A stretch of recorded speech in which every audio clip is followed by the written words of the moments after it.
Hey there, welcome to the Awakened Pilgrim. Hope you're doing well, hope you've had a good day, and I find you in a moment of peace.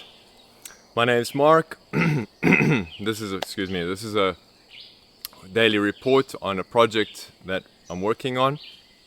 I moved from Vancouver in 2021 down to Mexico and basically inspired to start a community here to get back to nature, to get back to a life that feels natural. And so there's a few of us here that are taking the initiative to see if we can do it. Let's see if we can take on the challenge. It's a big project, and with these big projects, things go wrong all the time. My intention is to be totally authentic, unscripted, direct, and get you to find out all the things that we struggle on here and be transparent about it. So thank you for joining me. So today, like I said, it's a big project, and today this is the second time I'm actually doing this recording. The first time it just stopped halfway. I don't know, there's something wrong with the camera or something, such is the case. So trying again, but what I wanted to kind of touch on a little bit today was just how this whole week has really felt a little bit chaotic, like a storm brewing, in the background. And sometimes it's just, you get to a point where you've got so many projects going on, so much going on. The best thing to do is just to kind of like center yourself, to calm yourself down and kind of distance yourself from all the activity. So that's kind of the feeling I have today with what's going on. And it's like taming the dragon. You've got this big beast of things that are just flooding, or a tsunami of stuff that's happening. And it's just at this stage, probably the best thing to do is just to kind of figure out what is the next step. What is the next step that is going to be to my advantage, that will allow me to be in a position of power. So I don't think today is about taking too much action. And it reminds me of the story of Benjamin Franklin, where, and this kind of, he's kind of a crazy guy. I think it's a very interesting character to look into in history. To think that you see lightning, harnessing the power of lightning, and for him to have come up with this idea to put a kite up in the storm with a key, and then actually be able to figure out, you can tame this dragon. So I think that's kind of the Benjamin Franklin moment, that is finding that one thing that you can do to tame the dragon, to put everything back in kind of harmony again. And yeah, the lightning rod, right? If it wasn't for that, how many places would burn down? How many homes would have gotten destroyed? So just that event actually just speaks to today. It's like we need to find the lightning rod for today and the storm for today. I got this as a gift. I just found it this morning. I was like, oh my goodness, this is perfect. I love it. So it's a great day. I've got a new t-shirt. Okay, there's actually a lot I was planning to say about what's going on today. So this morning, actually, we had a meeting at this is Base Camp 1, and we're basically using this as a platform, a place where people can come and experience, this environment, get used to it. We have got another Base Camp 2, and we're going to moving to that, in the due time, when the timing is right. And we went today to go meet some other members that are planning, future members that are planning to come. Gaia, I'll be talking about her in the future. And she's got a bioconstruction company or a course. And so we're looking at doing a conference there to teach people how to build out of natural materials, build a yurt or build a dome, just using the natural materials, minimal amount of purchasing of materials. And I think it's a beautiful way to find your sovereignty, find a place that you can grow your food, you can get fresh water, you can have a safe place to live, and it doesn't cost you really anything. It's very minimal. So I think that is a big promise that this land offers. It gives you those things, those gifts, your inheritance. And doing it in a group, doing it in a team is vital, because it's setting yourself up. It's just too dangerous to go out and try and do these things by yourself. So that's why we have base camp. We're acclimating to this environment.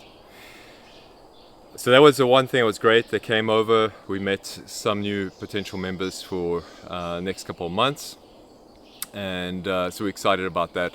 And then as well, I connected today. We had a meeting at the volunteering community that I'm in, which is EchoHubs.community, and it is a organization that's trying to establish a blueprint for communities to be able to start up and be able to get over the hurdles, because 99% of intentional communities fail, and it's not so much because there wasn't enough money. It's not because it was the environment as much. It's usually because there's a lot of unspoken expectations. There's a lot of things that people assume, and so what happens is that those assumptions are broken and others don't even know there was some expectation. So this platform is there to tease out those questions of like, what do you want? What is your vision? And so we had a bit of a group call this morning, and it was quite interesting. In this conversation that we had, one of the ladies there, one of the members, went to a conference, and it was about eco living and communities, and around about 700, 800 people went to this conference, a 3-day conference in Europe, and 50% of the people there were brand new, like never ever really been involved anyway in the eco-village movement and the awakening movement. And yet, sorry, I got mosquitoes here. And yet they were there. They're interested to find out what's going on. And so that's a great sign for us, because it means we're in the right place. We're doing the right thing, and a lot of people need our help. So that's been a busy morning, and then I'm planning to share a part today with you about this aspect of this project, which is kind of a dream for me, which would be being able to claim myself as indigenous. So I'm going to go through that, and I'll leave you with that. So with that, I bless you. I hope you have a wonderful day. Godspeed. Stay strong. Hey there, welcome to the Awakened Pilgrim. My name's Mark, and this is a journey on creating a community in Mexico based in natural law. And a big part of that component is establishing our sovereignty. We have moved away, or we're trying to get out of the matrix, get away from the regulations and rules that are made, the policies that are made in the Corporation of Canada, the Corporation of the US, and specifically finding a means of protection for our children and our wealth. In 2020, around there, I did a course called The Sovereign Way. It's a very good course. I recommend people take it. And it does help establish some kind of ability to deal with these foreign entities and put them into a position of accountability. Basically, a lot of the regulations and policies have been overreached. They are beyond their domains. They are imposing certain types of assumptions and presumptions on us without our consent, and having the ability to understand how to communicate with them and not negotiate, but basically you are in a state of dialogue with them, helps to create a distance from their policies and regulations, allowing you to protect your kids and your property. So, but in my experience, when you're traveling and you're going about your daily routine, most of the time, if you don't have a license to do this thing, or if you don't meet the requirements, it really doesn't matter if you're sovereign. Even in the worst case, you might be in your own home and you might not have any defense for them to come in. So that is the bigger issue. Even if you're a sovereign, they can still come in. They might break the rules and so on. They're still going to do it. And you're probably just going to end up in jail for a couple of days. To me, that's all right, but it's not the kind of world I want to live in. I'm looking for something more protective. I'm looking for something a little bit more respected in the sense of it's got its own identity. And coming to Mexico has taught me about the different aspects of communities that hold different statuses. While I say this, there are a lot of developments taking place in the legal system. One of them is the extension of the legal system through what we're calling nature's rights at the moment. And what is that basically entailing is that at the moment, the legal structure is focused mostly on humans with personas, personage. You're a person in the system, and all your documentation is related to that person. So the key element at the moment is that they're taking that instrument and they're applying it to nature, not just humans, but to animals, to trees and vegetation, and to rivers, and so on and so on. What this does is it creates a stronger jurisdiction for them to come in to your property and your wealth and to say they claim ownership of it. Ultimately, we lose our privacy through that process because nature is all around us. And if they're starting to claim ownership of it, then if it's in your backyard, they have the right to go in there. So slowly but surely, our freedoms are getting extracted, and this is one of the means. I'm not saying that it's a bad thing in the sense of nature needs to be protected and assisted. That is very true. But these instruments are not designed really to protect the environment. They're more there to ensure that there's a greater reach with the policies and procedures and monetization. A lot of this is dealt with, for instance, with CO2 and the new systems that are coming in. So what is it that myself as an individual can do to protect myself from that? Is there anything I can really do besides just do the sovereign way? Well, a key element is identifying, communities that have already achieved a certain type of status against the colonialization of these corporations. And part of the aspect of nature's rights is actually indigenous rights. And so basically we are sitting in a situation where there's a bit of a loophole, let's say. And the key aspect with that is in nature's rights, they identify different types of people besides nature, animals, and so on, is also indigenous individuals. Now, to be clear, like an indigenous individual is a totally different entity of understanding than it is just to say native. Native individual is someone that hasn't got the personage on them. When we say indigenous status, we're talking about a person, in other words, a persona that carries an indigenous heritage. So these are still fictions in the system, but they are somewhat of outliers, right? And coming to Mexico, one of the reasons why I came to Mexico, people might say, why you come all the way to Mexico? Well, it is much easier to find land and purchase land here that's affordable. And it's in this particular part of Mexico where I am right now, it's very easy to get water, and it's very easy to build a shelter or home out of the materials here at a much lower cost. And it's healthier. There's more sun. It's a better place to live, really. So, looking in terms of generations, this provides a ability to be sovereign not just for ourselves, but also for future generations.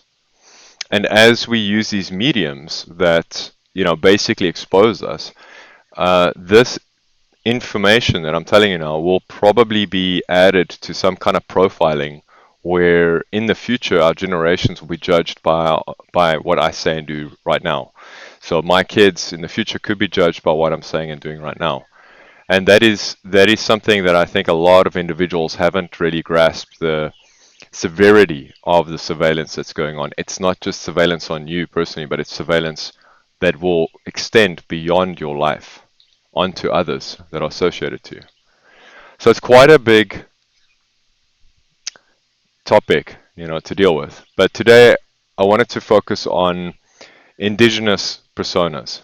And I wanted to particularly point out the differences between Canada, US, and Mexico in what is a variation and how easy is it for someone, or is it even possible for someone, a person, to become indigenous. It would be quite amazing if I could actually become indigenous as a Mayan. I don't think that's possible, but there are nuances to this. So what I've done is I've generated a couple of questions. There's 8 segments, and they're covering different aspects. And so I'm going to basically present what is indigenous, what is an indigenous persona, and what do you need to get it. Okay, and then what are the aspects around it. So I'm going to start off with the first question here, which is defining indigenous identity. I'm using Brave browser. It's free. It has access to the internet, and so it does a decent job. But everything said and done here is mostly just entertainment. So with the sense that, none of this is verified, right?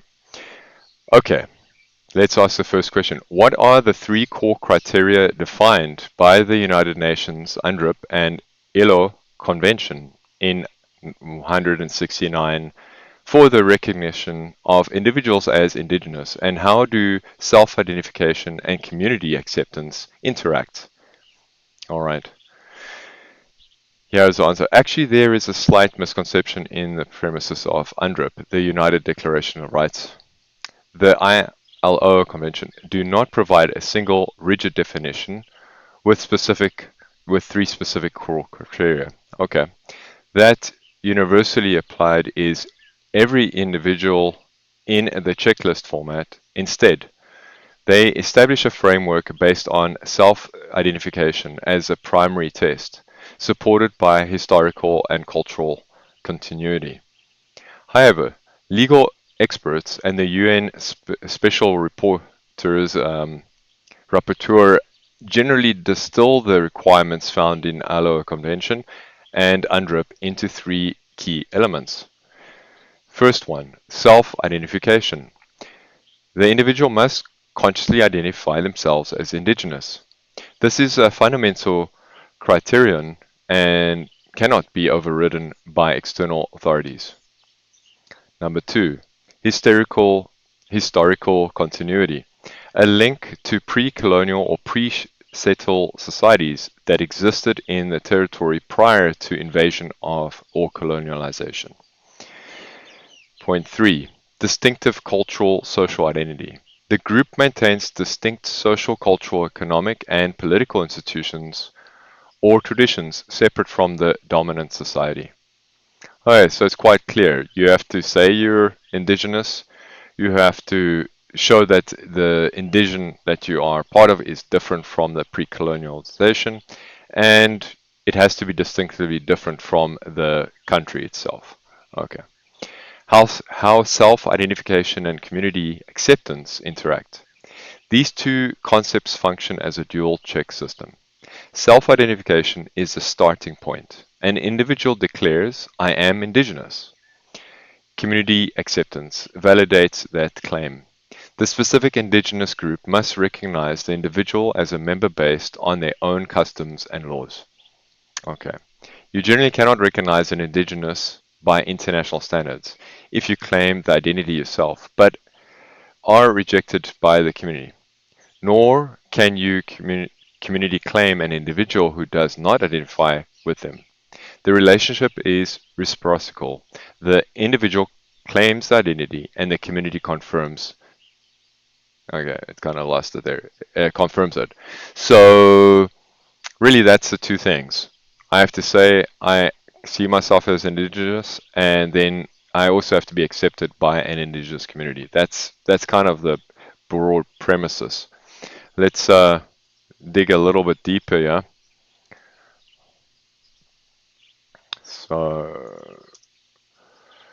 the next question: is indigenous identity in Mexico considered a political status, a cultural affiliation, or a legal nationality?